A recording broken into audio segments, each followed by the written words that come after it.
These plants are all poached, or habitat, meaning that instead of being grown from seed and cultivation with all the love, care, and attention required from a skilled grower, they grew out in nature until they were suddenly ripped out of the ground illegally in order to make some lazy bums quick cash. So today we're going to talk about the black market for these poached cacti and succulents and why it's important not to buy them. If it's your first time on the channel, welcome. I hope you like cacti. We make nothing but content related to cacti and succulents in both cultivation and habitat to try to highlight the importance of their conservation. Remember, take nothing but pictures from habitat.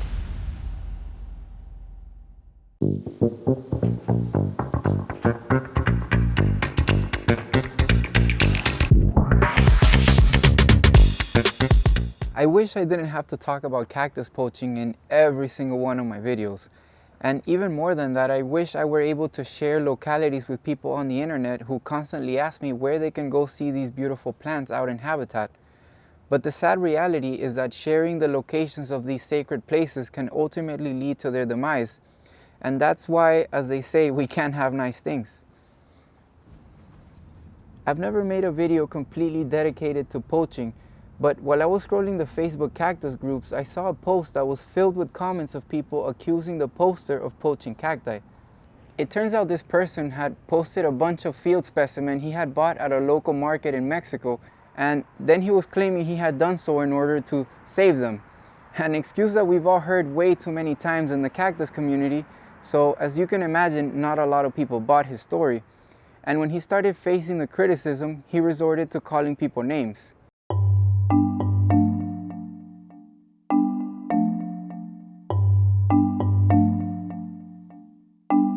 After a few more angry comments, this guy switched his story to claim that he was working with UNAM, a university in Mexico known for having a huge botanical garden that houses all sorts of endemic species in Mexico, and also poached cacti which have been retrieved by the authorities in order to save them from poachers. But this guy was claiming that he was working with UNAM to receive a permit to be able to keep these plants, which doesn't make any sense at all. And it was when I read this comment that I just lost my shit. You see, I've been to UNAM and I've talked to the authorities there about cactus poaching and what they do and how they handle the situation and the black market. And in no case ever do they allow or encourage citizens to go and buy poached cacti from these sellers in these small black markets to try to save them and turn them into the authorities. Because they already know that buying them only tells that seller that cacti ripped out from their habitats are a profitable product, and that if they go back to the mountain and rip up some more cacti, there's always someone willing to buy them. Moreover, I happen to know the permit this guy was referring to. Here are mine. They are given to you at the time of purchase, right there and then when you adopt a seedling which is produced by UNAM in their greenhouses from the mother plants of these poached cacti that the authorities, not everyday citizens, are able to retrieve from poachers. These plants, these mother plants, are always kept in their greenhouses, and in no case are they ever given to a regular citizen with any sort of permit, because in Mexico it's illegal to have cacti that were removed from their habitats. So it was pretty clear to me that this guy was just outright lying. And I really dislike liars, because although I think we can all make mistakes and learn from them and then grow from those mistakes, you have to be able to accept those mistakes in order to learn and grow from them. But when you lie about them, it just means you already knew that what you were doing was wrong and you did it anyway. And not only that, but you think you're smart enough to get away with it by telling a lie. And I honestly have no respect for that, especially when it comes to doing something as crazy as destroying nature by wanting to claim ownership of it. Because I think nature belongs to us all. It belongs to each and every one of you, because we all have the right to be able to go out into nature and see these wonderful plants in their natural habitats. And it's really crappy for a few of us to have that mentality to want to go and claim ownership of something, to stick it in a pot and put it in our collection. I think that there's no room for that, and it's just very disrespectful, not only to nature itself, but to each and every one of us in this cactus community.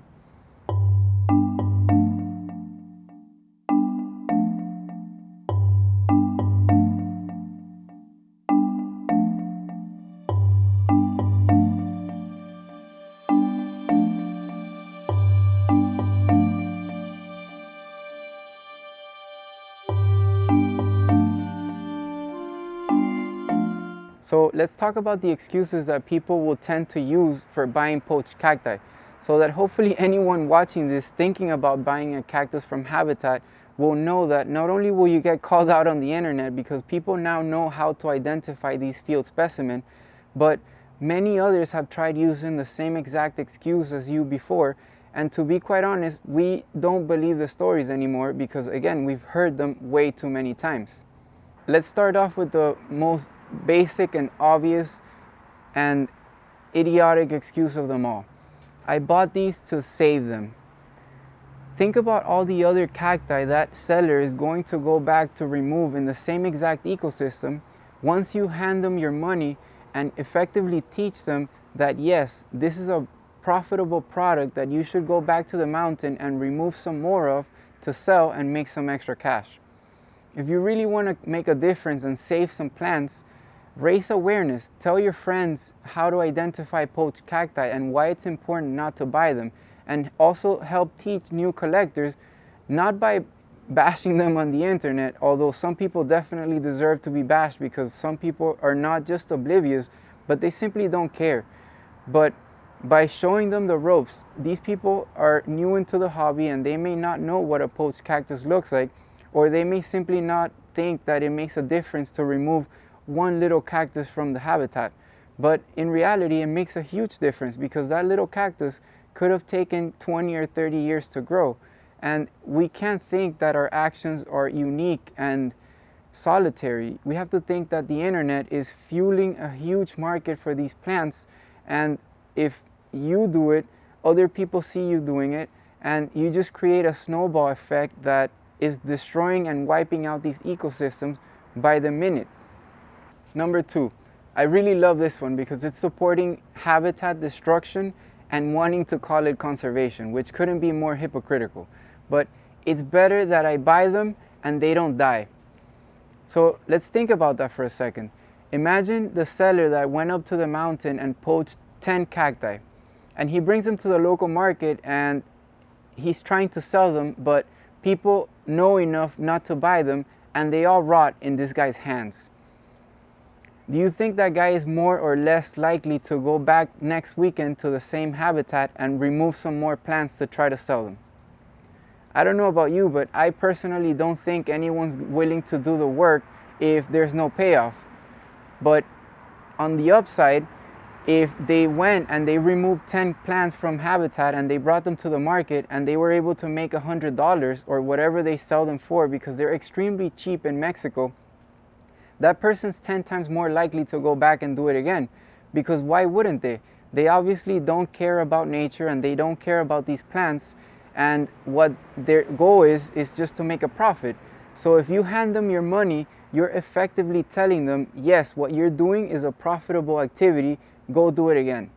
So in reality, we are the ones responsible for this destruction. Number 3 is also pretty crazy to think that someone actually comes up with these stories. But I've heard some people tell me that selling these poached cacti helps very poor families in these very small desert towns to feed their children. And although it would be sweet to think that you're a philanthropist because you're buying poached cacti, that's simply not the case. At least in my experience, every single person selling poached cacti has been a young person looking to make some money for the weekend to buy some beer. It's never been the older generation looking to feed their families because they have no jobs or because they have no source of income. I have spoken to many families in these small desert towns about the problem of cactus poaching, and it's been really clear to me that those families living in these places, at least for the most part or the vast majority, they really appreciate the nature around them and they consider it their home, which is exactly what it is. And they would never go up to the mountain to destroy an ecosystem to try to make a quick buck. These people are hardworking and they go through lots of struggle to be able to survive, yes, but destroying nature is definitely not the way they go about it. Now, I'm sure there are many other stories that you can tell yourself to try to justify doing something which you know in your heart is terrible. But at the end of the day, seeing a cactus in your garden that you know was ripped from its ecosystem and that you know is supporting a black market that is wiping out these places and these plants in the natural world, won't be a source of pride for you. It's going to be the complete opposite. You will feel a little sad, even though it might be very deep down inside. You will know that you were the cause for destruction rather than something positive. There's no other feeling in the world like planting your own seed or growing your own very small seedlings in your own garden and seeing them develop into something truly magical and eventually blooming, because that will be a huge source of pride for you, and you will feel like you're doing something positive for Mother Nature rather than something destructive. So I'd like to invite you all to not only grow your cacti from seed and from cultivation, but to tell others what you've learned today and why it's important not to buy cacti from habitat, and why it's important to learn how to identify them so that we can all make good choices when it comes to buying these plants, and we're a cause of their conservation rather than their destruction.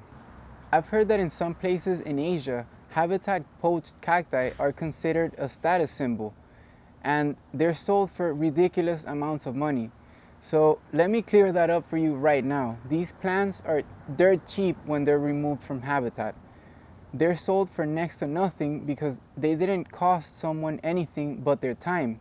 And the only person making a huge profit on selling them is those quote-unquote influencers that are selling you a story that they're somehow superior to cultivation cacti, when in reality habitat poached specimens are inherently weaker, much weaker than plants grown from seed and cultivation, simply because these habitat plants, which have spent decades out in the desert, are, as you can imagine, completely adapted to desert life.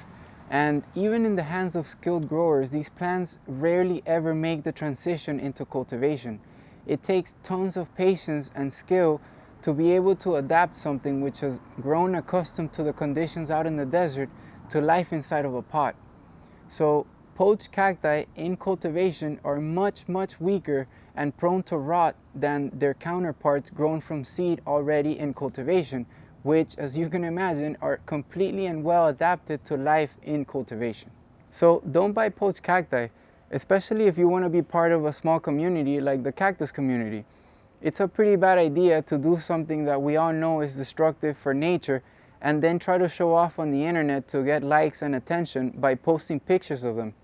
Because we all know how to identify these plants now, and you'll just be called out on it. So I hope you learned something today, and if you've heard other crazy excuses about how and why people buy poached cacti, please write them in the comments section so that everybody watching this and everybody reading the comments will know and think twice before using these crazy excuses for doing something we all know is detrimental for nature and these beautiful plants that are really what this is all about. Catch you on the next episode.